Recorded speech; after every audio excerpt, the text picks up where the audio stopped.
Hello दोस्तों, welcome to our YouTube channel Gurukul education. सबसे पहले आप सभी लोगों को मैं अपना धन्यवाद देना चाहता हूं कि आप सभी ने मुझे इतना प्यार दिया, हमारी वीडियो पे इतने लाइक, सब्सक्राइब, कमेंट आए हैं। इन सब के लिए सबसे पहले मैं आपका आभार व्यक्त करता हूं। आज आपसे जो हम टॉपिक शुरू करने जा रहे हैं उसका नाम है इनकम टैक्स, जिसका नाम में ही अपने आप में एक खौफ पैदा कर देता है, जो कि आप जानते हो इनकम टैक्स कितना ही मतलब एक बहुत ही डिफिकल्ट सब्जेक्ट है। मैं पूरी कोशिश करूंगा कि इनकम टैक्स को जितना सिंपल हो सके सिंपल तरीके से समझाने की कोशिश करूंगा। आप अगर इनकम का बुक उठाएंगे तो आपको पता चलेगा कि इनकम टैक्स में किस तरीके से बिल्कुल मतलब आधी चीज चैप्टर के शुरू में दे रखी है, आधी चीज चैप्टर का एंड में। आप पढ़ने जाओगे तो खिचड़ी पक जाएगा दिमाग में। ऐसे ही इनकम टैक्स एक बहुत ही टफ सब्जेक्ट है। अगर आपने बिल्कुल सीक्वेंस वाइज नहीं पढ़ा तो आपको मतलब ऐसा लगेगा मैं क्या ही पढ़ रहा हूँ। और इग्नू का आपको पता है, इग्नू हो, सोल हो या रेगुलर कॉलेज से हो, तो आपको पता है कि इनकम टैक्स में पास होना अपने आप में एक बहुत ही मुश्किल बात होता है। चूँकि मैं एक सीए स्टूडेंट हूँ और मैंने वो फेस सही है, पहली बार जब मैं पढ़ने गया था तो मुझे भी बहुत ही डिफिकल्टीज आई थी पढ़ने में। मैं अपने सारे एक्सपीरियंस को मिला कर मैं आपको जितना सिंपल हो सके मैं आपको प्रोवाइड करूंगा। इसके लिए सबसे पहले हमने क्या करा, नोट्स मैंने पूरे इग्नू के सारे चैप्टर्स को पढ़े, सैलरी वाले पूरे चैप्टर फर्स्ट पेज से आखिरी पेज तक, और एक कंसाइज वे में नोट्स बनाया। ये सबसे पहले आपको क्या करना है, ये नोट्स डिस्क्रिप्शन में और हमारे टेलीग्राम चैनल गुरुकुल एजुकेशन के नाम से डिस्क्रिप्शन में दी गई है, वहाँ पर प्रोवाइड कराई जाएगी। सबसे पहले आपको डाउनलोड करना है और इसका प्रिंट निकाल लेना है। ये मतलब ये मान लो कि जो मैंने नोट्स बनाया है 150 पेज की इग्नू की बुक में सिर्फ कंसाइज वे में 20 पेज में, और उस 20 पेज का भी मैं कुछ पार्ट जितना हो सके 16 या 15 पेज में मिनिमाइज करूंगा। और अगर आपने मेरे साथ ये पूरी जर्नी स्टार्ट करी, मैं आपको विश्वास दिलाता हूँ इनकम टैक्स ऐसा सब्जेक्ट हो जाएगा कि आप मतलब खुद तो पास हो गई, साथ में अपने साथ दूसरे को भी पास कराओगे। अगर आपको ये वीडियो अच्छी लगे तो सब्सक्राइब करना, लाइक को चैनल करना और शेयर करना ज़्यादा से ज़्यादा दोस्तों को। चलो फिर शुरू करते हैं चैप्टर।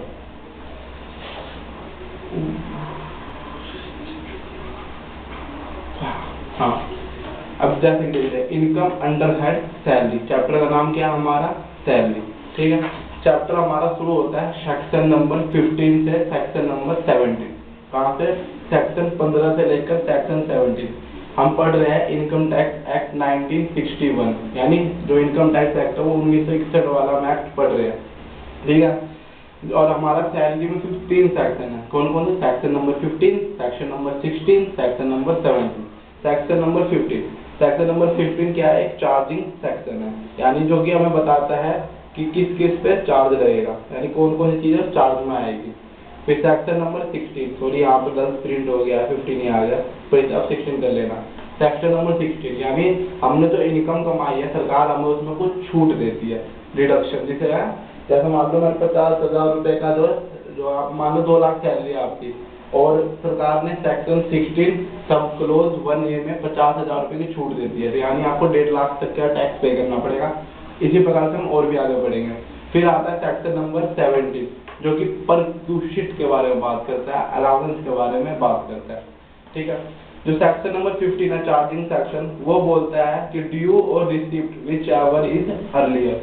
मतलब ड्यू और रिसिप्ट का मतलब क्या हो गया कि मतलब या तो आपको पैसा रिसीव हो गया कैश में, या फिर आपको पैसा ड्यू यानी होना था लेकिन मिला नहीं। सपोज करो सैलरी 30 तारीख तक हमारा महीना पूरा हो जाता है, तो यानी हमारी सैलरी कब मिल जानी चाहिए अगर देखा जाए 30 तारीख को, लेकिन हमें मिलती कब है, या तो दो नेक्स्ट मंथ के 2 तारीख को, 5 तारीख को, 8 तारीख को। तो यानी रिसीव हमारे हाथ में भी 8 तारीख को नेक्स्ट मंथ के, लेकिन हमने कमा कब ली, 30 तारीख को। तो इनकम टैक्स क्या आता है, 30 तारीख और 8 तारीख विच एवर इज अर्लियर। इसी का दूसरा एग्जांपल ले लो, कई बार हम एडवांस उठा लेते हैं, वो बैंक कंपनी से कुछ इमरजेंसी सिचुएशन आ जाती है तो कई बार हम एडवांस उठा लेते हैं। तो जैसे हमने एडवांस शुरू में उठा लिया, यानी 25 तारीख को एडवांस उठा लिया, पैसा हमने पूरे महीने का पैसे 25 तारीख को उठा लिया, और लेकिन हमें कमाना कब तक है, 30 तारीख तक। तो यहाँ पे हमने रिसिप्ट यानी पैसा मुझे कब मिल गया, 25 तारीख को, और लेकिन पैसा कब मुझे मिलना चाहिए, 30 तारीख को। तो इन दोनों में से कौन जल्दी हुआ, 25 तारीख या 30 तारीख, 25 तारीख। तो यही वाली बात है कि किस दिन ड्यू हुआ या किस दिन पैसा आपको मिला, इन दोनों में से जो भी डेट पहले आएगी वो डेट हम लेंगे चार्जिंग सेक्शन में। ठीक है, अब हम फिर आपको मिलेगा जैसे 16A का डिडक्शन, जैसे ग्रोथ सैलरी, ये आपको 50,000 रुपए का कितना भी सैलरी हो, 1 करोड़ भी सैलरी कमा रहे हो तो आपको 50,000 का डिडक्शन मिलेगा सेक्शन नंबर 16 में। फिर सेक्शन नंबर 16 सब क्लोज 2, ये बोलता है एंटरटेनमेंट अलाउंस, और ये सिर्फ किसको मिलता है, गवर्नमेंट एम्प्लॉय। दो तरह का एम्प्लॉय होता है, यानी एक जो कि गवर्नमेंट में काम करते हैं, दूसरा प्राइवेट एम्प्लॉय होता है। तो जो हमारा ये एंटरटेनमेंट अलाउंस है वो ओनली किसको मिलता है, गवर्नमेंट एम्प्लॉय को। अब सर गवर्नमेंट एम्प्लॉय में किसको मिलता है, जैसे मान लो पुलिस वाले हैं, जैसे मान लो ईद हो गया, रक्षाबंधन हो गया, दशहरा हो गया, दिवाली हो गया, 26 जनवरी होगी, 15 अगस्त हो गया, इस दिन सारी जनता तो छुट्टी पर रहती है, लेकिन ये सब पुलिस वाले जो हो गए ये सब क्या रहते हैं, ड्यूटी पर रहते हैं। तो चूंकि ये ड्यूटी पर रहते हैं, ये अपनी छुट्टी सैक्रिफाइस कर रहे हैं, अपने फैमिली के साथ ये टाइम स्पेंड नहीं कर रहे हैं, तो इसको कंपनसेट करने के लिए सरकार क्या देती है, एंटरटेनमेंट अलाउंस। फिर आता है प्रोफेशनल टैक्स। अगर आपने इनकम, मैं जैसे सीए हूँ, अगर मैं बन गया जब सीए फाइनल ईयर में हूँ, जिस दिन मैं सीए बन जाऊंगा तो मैं क्या हो जाऊंगा, प्रोफेशनल डिग्री मेरे साथ में आ जाएगी। फिर जैसे सीएमए बनते हैं लोग, सीएस यानी कंपनी सेक्रेटरी, आप भी अगर मेरे साथ पढ़ते रहोगे तो आप भी इनकम टैक्स रिटर्न फाइल करने लग जाओगे, तो आपको अभी जब इनकम होगी तो आप भी प्रोफेशनल बन जाओगे, यानी प्रोफेशनल बंदे, ठीक है। तो प्रोफेशनल टैक्स दिए जाएंगे। प्रोफेशनल टैक्स मतलब जो सीए सीएस की कमाई होती है, जिनके पास एक अच्छी खासी डिग्री है, वो होता है प्रोफेशनल टैक्स, ठीक है। फिर सेक्शन नंबर 17 में क्या दिया है, सैलरी, यानी सैलरी किसे कहते हैं। सेक्शन नंबर 17 सब क्लोज 2 में क्या दिया, पर क्यूसिट, कि क्या क्या बेनिफिट कंपनी प्रोवाइड करती है। सेक्शन नंबर 17 सब क्लोज 3 में क्या दिया है, प्रॉफिट इन लिeu ऑफ सैलरी, यानी सैलरी के अलावा और क्या क्या हमें मिलता है कंपनी से। चलो देखते हैं। देखो सबसे पहले हमें सैलरी में क्या मिलता है, सबसे पहले हमें बेसिक सैलरी मिलती है, यानी ये क्या होता है, बेसिक सैलरी यानी एक नॉर्मल अमाउंट होता है। फिर डीएलएस अलाउंस मिलता है, फिर कमीशन मिलता है, यानी अगर हम सेल्स डिपार्टमेंट में हैं, अगर हमने इस साल सेल्स करी है ज्यादा, तो हर सेल्स पे 2% 3% कमीशन मिलता है। फिर हमें क्या मिलता है, बोनस, जो कि आपको पता है दिवाली के टाइम पे हर किसी को मिलता है बोनस, किसी को फुल सैलरी मिलती है, किसी को डबल सैलरी मिलती है, मिठाई का डब्बा मिलता है, खाते भी है। फिर आता है एडवांस सैलरी और अरियर सैलरी, यानी कई बार होता है हम एडवांस में सैलरी उठा लेते हैं, हमें जरूरत पड़ती है तो। बच्चों यहाँ पर लाइट चली गई है, इन्वर्टर की लाइट है, इसीलिए ज्यादा पसीना आ रहा है। अगर आपको थोड़ी सी मतलब वीडियो में लाइटिंग नहीं आ रही है, कलर हो रहा थोड़ा सा भी, तो थोड़ा सा एडजस्ट कर लेना। फिर क्या आता है एडवांस सैलरी, यानी कई बार हम सैलरी को जो है एडवांस में उठा लेते हैं।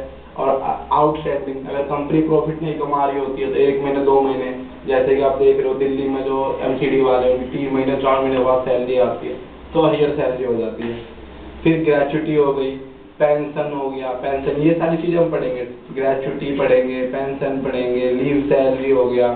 फिर हमारा हो गया वॉलंटरी रिटायरमेंट कंपनसेशन हो गया, यानी हमने खुद से अपनी मर्जी से कंपनी छोड़ा है। फिर जैसा कि आप जानते हो पीएफ कटता है हमारा, प्रोविडेंट फंड के बारे में पढ़ेंगे। फिर अलाउंस, क्या क्या सरकार हमें बेनिफिट देती है। फिर परक्यूसिट पढ़ेंगे। इन सब चीजों को जब हम अपनी सैलरी में जोड़ देंगे तो क्या मिलेगा हमें, ग्रोथ सैलरी। जैसे मान लो हमारा इन सब चीज को मिलकर बना 10 लाख रुपए।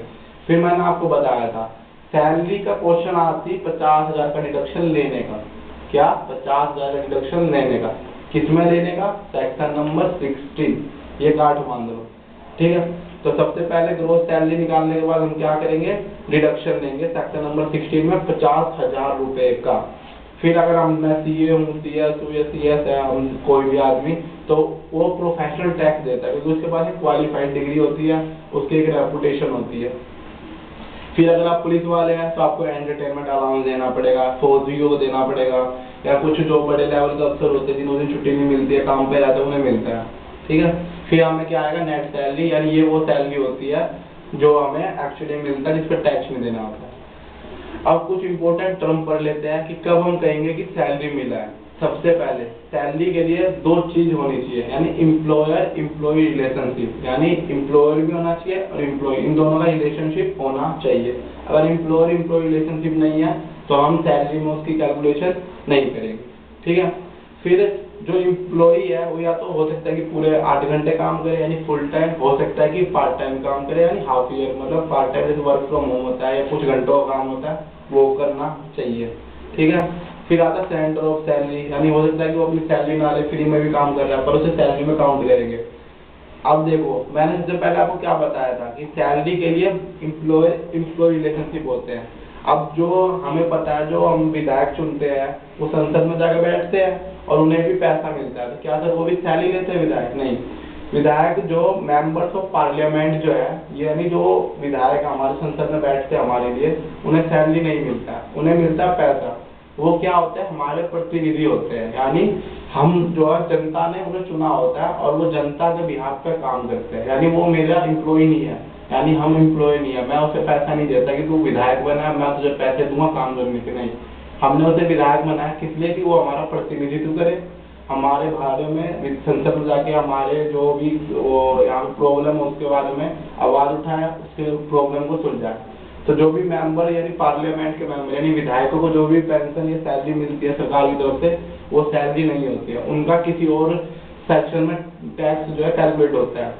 अगर आपको उत्सुकता है तो एक दो वीडियो बाद हम एक और हेड पढ़ेंगे जिसका नाम है इनकम फ्रॉम अदर सोर्सेज, जिसे हम कहते हैं अफसोस, यानी IFOS, income from other sources. जो मेंबर जो पार्लियामेंट को सैलरी मिलती है उन्हें उसमें हम सैलरी में काउंट करते हैं, ठीक है।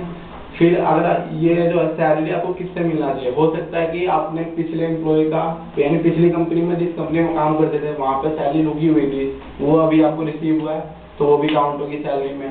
प्रेजेंट में आप जहाँ काम कर रहे हैं वहाँ पे से सैलरी मिला है तो वो भी काउंट होगा। अगर आपने फ्यूचर में कहीं अप्लाई कर रखा है, पार्ट टाइम कर रहे हैं, वहाँ से भी सैलरी मिली तो वो भी अप्लाई होगा। इसे ही कहते हैं सैलरी फ्रॉम फॉर्मर, यानी पिछले वाले एम्प्लॉयर से, प्रेजेंट एम्प्लॉयर से और प्रोस्पेक्टिव एम्प्लॉयर से, ठीक है। अब हम देखो सेक्शन नंबर 15 चार्जिंग सेक्शन, जो कि हम बात कर रहा था, जिसमें पढ़ा था। अब ये देखो बच्चों, बेसिक सैलरी जो होती है हमारी, जो बेसिक सैलरी कंपनी प्रोवाइड करती है वो पूरी टैक्सेबल होती है, यानी इसमें कोई भेदभाव नहीं है। 10,000 मिला तो 10 के 10,000 टैक्सेबल होगा, ठीक है। फिर DNS अलाउंस, ये क्या होता है? DNS अलाउंस जो है एम्प्लॉयर जो है वो एम्प्लॉय को देता है, यानी जो हमारी महंगाई इधर बढ़ती जा रही है उसको कंपनसेट करने के लिए, यानी उसको थोड़ा सा मतलब एम्प्लॉय को ये ना हुए कि ज्यादा महंगाई बढ़ रही है यानी मैं कमा नहीं पा रहा हूँ, उसको कंपनसेट करने के लिए क्या देती है सरकार? DA, यानी DNS अलाउंस, ठीक है। फिर कमीशन, जैसा कि बताया था कि अगर हमने किस साल ज्यादा प्रॉफिट कमा के दिया कंपनी को तो हमें कुछ कमीशन मिल जाता है। बोनस भी मैंने आपको बता दिया था। एडवांस सैलरी बता दें कि हम कई बार एडवांस सैलरी उठा लेते हैं। फिर अरियर सैलरी भी हो जाता है। देखो डिडक्शन 16 आप 1 क्लोज ए याद रख सकते हो तो रखो, नहीं तो सिंपल याद रखो सेक्शन नंबर 16। सेक्शन नंबर 16 में हमें 50,000 का डिडक्शन मिलेगा, ठीक है। फिर एंटरटेनमेंट अलाउंस, मैंने क्या बताया सबसे पहले आपको? एंटरटेनमेंट अलाउंस किसको मिलता है? Only and only government employ. किसको? खाली गवर्नमेंट एम्प्लॉय को। मैं आपको ये सारे नोट्स हाईलाइट करते हुए ऐसा कैसे आपको टेलीग्राम चैनल पे पढ़ा दूंगा। अगर आप तक अभी तक आप मेरी वीडियो देख रहे हो तो इसका मतलब आपको इंटरेस्ट आ रहा है पढ़ने में, समझ आ रहा है। अब इसकी टेंशन मत लीजिए सर आप पढ़ा ही रहे हो, क्वेश्चन भी कराओ। आप मैं आज इसका थ्योरी कंप्लीट कराऊंगा। मैं हमारी क्लास का एक शेड्यूल होता है।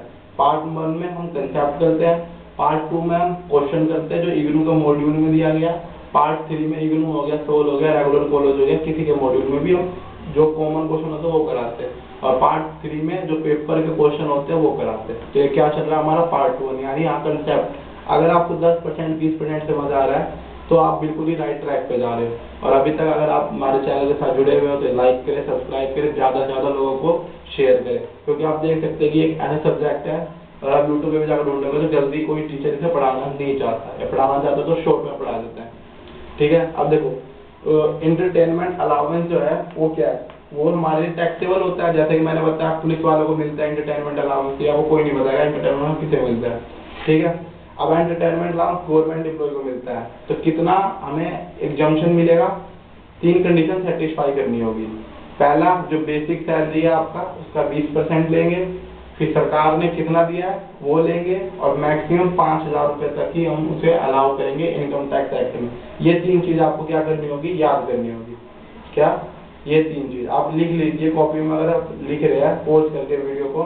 एंटरटेनमेंट अलाउंस 3 कंडीशन, 20% जो है बेसिक सैलरी का लेना है, फिर जितना आपको रिसीव हुआ कंपनी की तरफ से वो लेना है, फिर मैक्सिमम 5,000 रुपए, और इन तीनों में जो सबसे छोटी रकम होगी उतना आपको अलाउ होगा। आप इसी बात में टेंशन मत लीजिए सर अभी भी समझ नहीं आया, क्वेश्चन करा दो, क्वेश्चन करा दो। एक एक सेक्शन को लेकर एक एक सब क्लोज एक एक क्वेश्चन कराऊंगा, इसकी गारंटी मेरी है। फिर आता है क्या? Professional tax. जैसे कि मतलब CA CS जो होते हैं वो अपने प्रोफेशन यानी एक हाई रेप्यूटेड डिग्री वाले होते हैं, तो उसके लिए टैक्स पे करते हैं सरकार को। देख रहे हो कितना भेदभाव करती है सरकार हमारे साथ। फिर आता है डेफिनेशन ऑफ सैलरी। अभी जैसे जैसे मैंने बताया कि हमें या तो वेजेस मिलेगा, पेंशन के बारे में अभी हम पढ़ेंगे बिल्कुल ही डीप में, एक पूरा टॉपिक है। ग्रेच्युटी के बारे में पढ़ेंगे हम, परक्यूसिट के बारे में पढ़ेंगे हम। लीव एडवांस सैलरी तो आपको क्वेश्चन में दिया ही रहेगा, या तो एडवांस सैलरी, अरियर सैलरी। सबसे इम्पोर्टेंट ये एम्प्लॉयर्स के कंट्रीब्यूशन, यानी ये मान लो आपका बिगिनिंग के पेपर में ऐसा कोई सा पेपर नहीं जिसमें एक क्वेश्चन ना आया हो PF के बारे में 10-12 नंबर से कम का, इसके बारे में हम पढ़ेंगे। ठीक है। अलाउंस में आपको भी थोड़ी देना पड़ा था। अलाउंस से पहले हम मेन चीज पढ़ लेते हैं, जिसमें सबसे पहली चीज है पेंशन, यानी पेंशन को कैसे कैलकुलेट होता है। सर पेंशन क्या होता है? पेंशन वो होता है जो हमें 60 ईयर के बाद जो हमें मिलता है सरकार की तरफ से, या फिर हमने जो वो हमारा पैसा कटता है जिस भी कंपनी में काम करते हैं, और वो पेंशन में जाके ऐड होता रहता है, और जब हम 60 ईयर के हो जाते हैं तो पेंशन मिलता है हमें।